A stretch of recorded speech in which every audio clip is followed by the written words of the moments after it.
Welcome to the channel exam proof always with you. और आज हम इस चैप्टर का पार्ट 2 देखेंगे। अगर आपको पूरे चैप्टर का एक्सप्लेनेशन चाहिए तो डिस्क्रिप्शन बॉक्स में जो लिंक है उस पर क्लिक कीजिएगा। Let's start with fourth general elections 1967। यहाँ पर हम सबसे पहले देखने वाले हैं context of election. Context of election का मतलब है कि जब ये इलेक्शंस होने वाले थे 1967 में, उससे पहले की क्या सिचुएशंस थी जिन्होंने उसके ऊपर काफी गहरा इन्फ्लुएंस किया, उस पे प्रभाव डाला। देखो, पहली चीज तो ये थी कि जो दो प्राइम मिनिस्टर्स थे हमारी कंट्री में, पंडित नेहरू और लाल बहादुर शास्त्री, उनकी डेथ हो गई थी।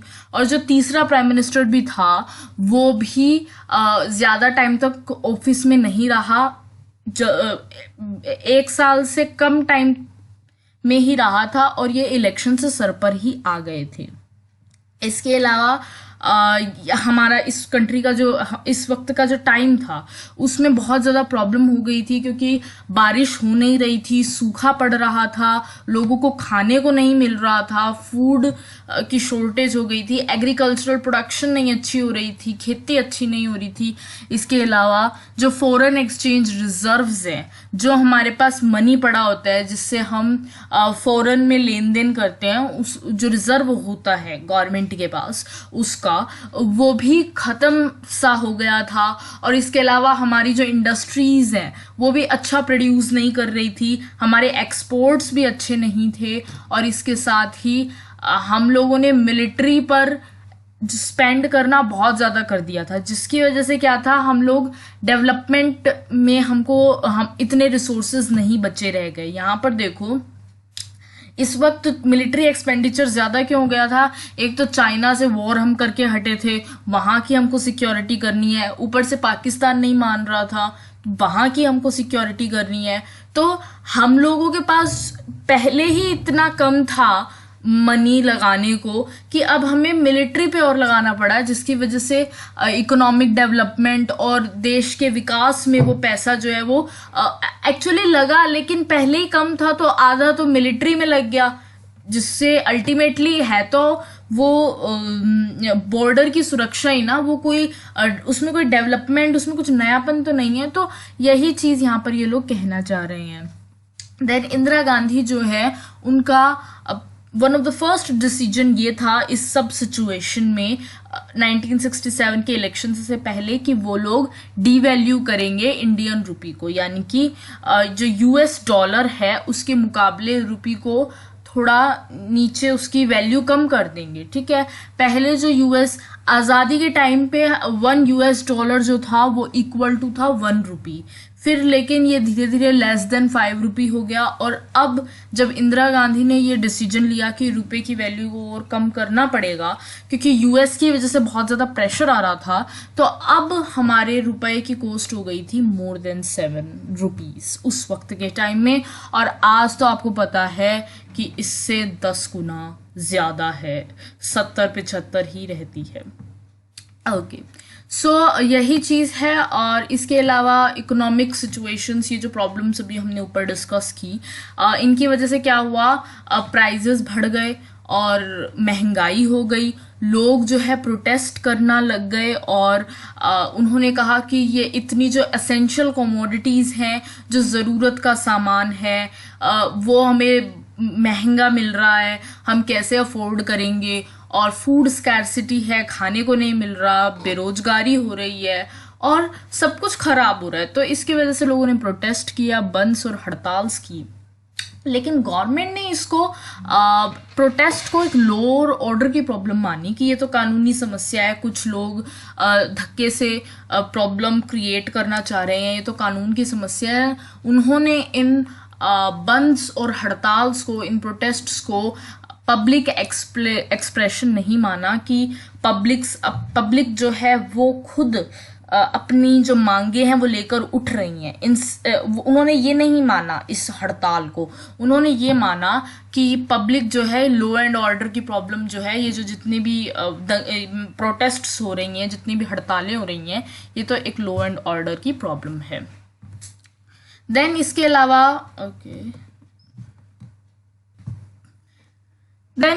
अलावा जो कम्युनिस्ट और सोशलिस्ट पार्टीज हैं, उन्होंने हड़तालें और प्रोटेस्ट करनी शुरू कर दी फॉर द ग्रेटर इक्वालिटी, क्योंकि गरीब अमीर की खाई बहुत ज़्यादा थी और गरीब बहुत ज़्यादा पिस रहा था। तो इस वजह से फिर फाइनली एक फैक्शन, जिसको कि हम आगे पढ़ेंगे, तुमने ये पढ़ा, सीपीआई से टूटा था communist party of India Marxist, फिर इससे टूटा communist party of India Marxist Leninist, जिसको कि चारू मजूमदार ने सबसे पहले लीड किया था।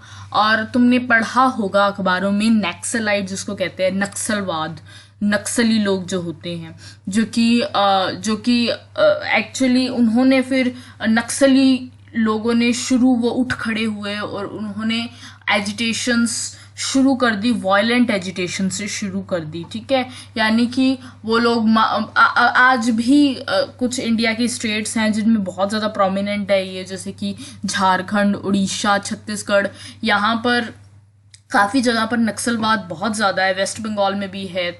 तो ये इसी वजह से है क्योंकि वहाँ की जो गरीब जनता है, काफ़ी सारा पोर्शन वहाँ का ट्राइबल पॉपुलेशन है, और जो वहाँ की गरीब जनता है उनको कहीं ना कहीं उनकी वो पूरी स्पेस नहीं मिल रही। तो ये जो नक्सल लोग होते हैं, ये लोग थ्रू वायलेंट, हालांकि इनका मेथड बहुत गलत है कि ये बहुत ज़्यादा तहस नहस करते हैं, कंट्री को नुकसान पहुंचाते हैं, हमारी जो डेवलपमेंट है उसको ख़त्म करने की कोशिश करते हैं, मगर ये चाहते हैं कि उन लोगों को भी ग्रेटर इक्वलिटी मिले। हालांकि इनका जो तरीका है वो बिल्कुल सही नहीं है और काफ़ी ज़्यादा वायलेंस हो जाता है। काफ़ी सिविल सर्वेंट्स और पुलिस, हमारे जो जवान हैं, उनकी भी काफ़ी जानें गई हैं इनसे भिड़ते हुए।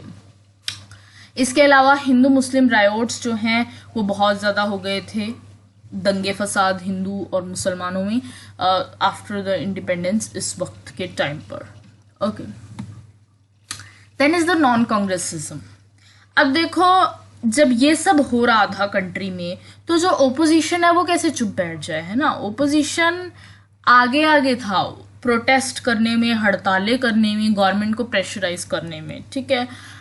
जो पार्टीज कांग्रेस नहीं थी, यानी कि जो कांग्रेस की जो ओपोजिशन पार्टीज थी जितनी भी, उन्होंने ये रियलाइज किया, उन्होंने ये जाना कि हमारा जो वोट है, यानी कि हम जो इतने ज्यादा बटे हुए हैं, इसकी वजह से कांग्रेस पावर में है, ठीक है। अगर हम लोग इतने ज्यादा बटे हुए ना हो, अगर एक ही ओपोजिशन होता, खूब सारी पार्टीज नहीं होती, तो हम में वोट बटता नहीं। यानी कि देखो, कुछ ऐसे समझो इसको कि मान लो आप ये समझो 40% तो मिल गया कांग्रेस को वोट, फॉर एन एग्जाम्पल, ठीक है, किसी इलेक्शन में, बाकी 60% है वो मिला ओपोजिशन पार्टीज को। मगर ओपोजिशन पार्टीज क्या बटी हुई थी, मान लो 6 ओपोजिशन पार्टी थी, तो हर पार्टी के हिस्से आया 10%। तो जो सबसे ज्यादा किसके हिस्से में है, सबसे ज्यादा हिस्से में है कांग्रेस के, ठीक है। तो कांग्रेस के हिस्से में 40% है, इसलिए कांग्रेस पावर में है। तो यही सोचा गया कि हो क्या रहा है कि हम लोगों में वोट है ना बटे हुए हैं, जिसकी वजह से कांग्रेस पावर में है। तो इसीलिए काफी सारी ओपोजिशन पार्टीज जो कि आपस में बिल्कुल ही उनकी विचारधाराएं नहीं मिलती थी, वो लोग एक साथ इकट्ठे होकर के आ गए और इलेक्शन लड़ने लगे, ठीक है। जैसे कि भारतीय जनसंघ जो कि एक राइट विंग पार्टी थी, और जो सोशलिस्ट पार्टीज जो कि लेफ्ट विंग होती है। राइट विंग कौन सी होती है, जो कैपिटलिस्ट क्लास और जो अमीर लोगों के बारे में सोचती है, और जो लेफ्ट विंग होती है वो जो दबे कुचले गरीबों के बारे में सोचती है। तो वो दोनों एक साथ मिक्स होकर के आ गई, है ना। तो आगे हम नीचे देखेंगे कि कौन कौन सी पार्टीज मिक्स हुई। तो यानी कि इन दोनों के इंटरेस्ट जो है वो एक दूसरे से कॉन्फ्लिक्टिंग थे, एक दूसरे के अगेंस्ट थे इन पार्टीज के इंटरेस्ट। उसके बावजूद, ताकि कांग्रेस पावर में ना रहे, कांग्रेस उसमें ना आ जाए, तो इसीलिए ये लोग सभी मिल गए थे। जैसे कि आज भी बाद में जब बीजेपी पावर में आई, तब भी आगे हम पढ़ेंगे चैप्टर्स में कांग्रेस ने किस तरह से ओपोजिशन को मिलाने की कोशिश की थी। और अभी जो रिसेंटली जो इलेक्शंस हुए थे और पिछले इलेक्शंस हुए थे 2014 के 20 के, उसमें भी कांग्रेस ने कोशिश की थी कि हम ओपोजिशन को अपने साथ मिला लें। देखो, ये ओपोजिशन साथ क्यों आया, क्योंकि इनको पता था कि इंदिरा गांधी इतनी ज़्यादा एक्सपीरियंस्ड है नहीं, और इसके साथ ही कांग्रेस में अंदर की लड़ाई भी काफ़ी हो रही है, तो शायद हम कांग्रेस को हरा पाएंगे। जो सोशलिस्ट लीडर थे राम मनोहर लोहिया, उन्होंने इस स्ट्रैटेजी को, ये जो ओपोजिशन के साथ आने की स्ट्रैटेजी है, इसको नाम दिया नॉन कांग्रेसिज्म। उन्होंने ये कहा कि कांग्रेस जो है, कांग्रेस का जो राज है वो बहुत ही ज़्यादा वो लोकतांत्रिक नहीं है, यानी कि वो डेमोक्रेटिक बिल्कुल भी नहीं है। जो यहाँ की आम जनता है, इनके जो इंटरेस्ट्स हैं, इनकी जो मांगे हैं, इनकी जो ख्वाब हैं, इनके बिल्कुल अगेंस्ट है। इसीलिए इनको बिल्कुल भी रिस्पेक्ट नहीं करती, और इसी वजह से हम सभी नॉन कांग्रेस पार्टीज मिल करके एक साथ आई हैं ताकि देश में डेमोक्रेसी वापस से स्थापित की जाए। यहाँ पर आप यार साइड में ना ये जो देख रहे हो ना, ये एग्जामिनेशन पॉइंट ऑफ व्यू से इम्पॉर्टेंट है। मतलब यहाँ पर ये जो सी नटराजन अन्नादुराई हैं, इनका जो दे रखा है राम मनोहर लोहिया, इनको पढ़ना ज़रूर, क्योंकि 2 मार्क्स के क्वेश्चन पूछे जाते हैं इसके अंदर से। लेकिन मैं आपको यहाँ पर इसका एक्सप्लेनेशन नहीं दे रही, क्योंकि यार ये सिर्फ फैक्ट्स हैं, ठीक है, इसमें कुछ भी समझाने वाला नहीं है। अब मैं इसमें क्या समझाऊं कि वो एक जर्नलिस्ट थे, पॉपुलर राइटर थे, ऑरेटर थे, क्योंकि ये तो सिंपल रीडिंग हो जाएगी। तो you have to just read it, इसमें कुछ एक्सप्लेन करने वाला नहीं है, बस थोड़ा सा 3-4 फीचर्स याद कर लेना इनके। Okay, so now is the election verdict. अब 1967 के इलेक्शंस हो गए और कांग्रेस, जो रिजल्ट आया उसने कांग्रेस को हिला दिया था। काफी सारे पॉलिटिकल ऑब्जर्वर्स ने इसे पॉलिटिकल अर्थक्वेक कहा था, कि पॉलिटिकल भूकंप आ गया है, क्योंकि कांग्रेस हिल गई थी। अभी तक तो अच्छा 1967 से पहले तो मतलब ये था कि कांग्रेस ही सब कुछ है, कि मतलब और ओपोजिशन की तरफ कोई जाता ही नहीं था। अब क्या था, कांग्रेस हिल गई थी, वो जो सिस्टम था वो हिल गया था, इस वजह से इसको बोला हमने पॉलिटिकल अर्थक्वेक। हालांकि कांग्रेस ने लोकसभा में मेजॉरिटी ले ली, यानी कि कांग्रेस जीत गई थी। प्राइम मिनिस्टर अब इंदिरा गांधी को बनना था, मगर कांग्रेस का जो वोट शेयर था या सीट्स थी वो सबसे कम थी 1952 के बाद से। काफ़ी सारे जो इम्पॉर्टेंट लीडर्स थे कांग्रेस के, जैसे कि कामराज, एस.के. पाटिल, अतुल्य घोष, के.वी. सहाय, ये लोग जो हैं ये हार गए थे अपने इलेक्शंस 1967 के। यहाँ पर आप देख सकते हैं, ये एक मैप दे रखा है। जो येलो कलर्ड एरिया है वहां पर कांग्रेस जीती थी, और जो रेड कलर्ड एरिया है, मेनली ये जो नॉर्थ इंडिया वाला एरिया है, यहाँ पर कौन जीती थी, जो दूसरी अपने जो वो वाली पार्टीज हैं जहाँ पर ये कांग्रेस की मतलब नहीं थी, ठीक है। यहाँ पर अलग अलग एडजस्टमेंट्स थी। देन राजस्थान में हालांकि कांग्रेस को मेजॉरिटी नहीं मिली थी, लेकिन फिर भी राजस्थान में सरकार कांग्रेस ने किसी तरह बना ली थी। एक बहुत ही पॉपुलर सेइंग है, जो लोग कांग्रेस को ही पावर में देखने के लिए यूज्ड टू हो गए थे, कि अगर आप हावड़ा, जो कि वेस्ट बंगाल में है, हावड़ा से दिल्ली तक की ट्रेन पकड़ोगे तो आपको एक भी स्टेट ऐसा नहीं मिलेगा जहां पर कांग्रेस रूल कर रही हो। इस वक्त ये कहा जा रहा था। और दिल्ली क्या, आप यहाँ पर देखेंगे कि अगर आप अमृतसर तक भी जाएंगे तो भी आपको कोई ऐसी कांग्रेस रूल्ड पार्टी यहाँ पर नहीं नजर आ रही है ना, कांग्रेस रूल्ड स्टेट। अच्छा, मद्रास का केस बड़ा ही डिफरेंट था। यहाँ पर क्या है, द्रविड़ मुनेत्र कड़गम, डीएमके पार्टी जो थी वो आ गई थी पावर में, है ना। और ये पहली ऐसी पार्टी थी, मद्रास में डीएमके आई, और पहली ऐसी पार्टी थी जिसने कांग्रेस के बाद कोई मेजॉरिटी हासिल की किसी स्टेट में। बाकी स्टेट्स में क्या हो रहा था, इनको ओपोजिशन को मेजॉरिटी नहीं मिल रही थी, लेकिन ये एक दूसरे के साथ मिल के सरकारें बना रहे थे। मद्रास में क्या था, पहली बार किसी नॉन कांग्रेस पार्टी की जो है वो आ गई थी, है ना। डीएमके क्यों पावर में आ गई थी, क्योंकि ये कामयाब हो गई थी प्रोटेस्ट, हड़ताल वगैरह करने में। मेनली जिन विद्यार्थियों ने, स्टूडेंट्स ने इसको लीड किया था, जिसके अंदर कि ये अगेंस्ट थे इस चीज़ के कि हिंदी को ऑफिशियल लैंग्वेज बनाया जा रहा है। उनके अकॉर्डिंग ये बिल्कुल भी सही नहीं है कि आप हमारी जो रीजनल लैंग्वेजेस हैं, तमिल, तेलुगु, मलयालम, इनको ऐसे काट करके हिंदी को ऐसे नहीं बना सकते ऑफिशियल लैंग्वेज। तो इनका ये एक स्टैंड पॉइंट रहा था। ओके, सो या this is the thing. And जो ये जो ड्रामेटिक नेचर था, यहाँ पर आप देख सकते हैं कि कांग्रेस ने 7 जो स्टेट्स हैं उनको खो दिया था, है ना। 7 स्टेट्स में कांग्रेस की सरकार बन ही नहीं पाई थी, ठीक है।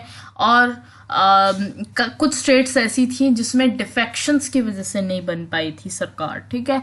डिफेक्शन हम नीचे देखेंगे आगे, बहुत ही इंटरेस्टिंग सा केस है आया राम गया राम वाला, तो वो हम देखेंगे जिससे आपको पता चलेगा। यहाँ पर आप देख सकते हैं पंजाब, हरियाणा, यूपी, एमपी, बिहार, वेस्ट बंगाल, उड़ीसा, मद्रास और केरला में सरकार नहीं बन पाई थी कांग्रेस की। फिर यहाँ पर मैंने आपको डीएम का केस ऑलरेडी यहाँ पर बता दिया है, और इसके बाद सब कुछ यहाँ पर हो चुका है लगभग, है ना। तो ये सारी चीज़ें मैंने आपको शुरू में ही बता दी थी, मैप दिखाते वक्त। Okay, so now is the coalition. देखो अब तुम्हें ये तो पता है कि डीएमके ने तो चलो मद्रास में वो ले ली, अपनी मेजॉरिटी हासिल कर ली, लेकिन बाकी पार्टीज मेजॉरिटी तो हासिल नहीं कर पाई जो कांग्रेस के अगेंस्ट थी, लेकिन एक दूसरे के साथ मिल करके उन्होंने सरकारें बना ली। और इन इन सरकारों को संयुक्त विधायक दल भी हिंदी में कहा जाता है, संयुक्त विधायक दल। ये नॉन कांग्रेस गवर्नमेंट्स थी जिनको कि हम एसवीडी गवर्नमेंट्स भी बोलते हैं। और जैसा कि मैंने पहले बताया, जिनकी विचारधाराएं एक दूसरे से बिल्कुल मेल नहीं खाती थी वो साथ आ गई थी। जैसे कि एसवीडी गवर्नमेंट, अगर बिहार की बात की जाए तो 2 सोशलिस्ट पार्टी एसएसपी पीएसपी किसके साथ आ गई थी, सीपीआई के साथ, जो कि लेफ्ट की बात करते थे, और जनसंघ जो कि राइट की बात करता था। पंजाब में पॉपुलर यूनाइटेड फ्रंट में जो 2 अकाली पार्टीज थी जो एक दूसरे की दुश्मन थी, संत ग्रुप, मास्टर ग्रुप, वो एक साथ आ गई थी। और इसके अलावा उनके साथ ही CPI, CPIM, SSP, Republican party, Bharatiya Jansangh, तो ये इतनी सारी पार्टियों ने मिलकर के पंजाब में सरकार बनाई थी।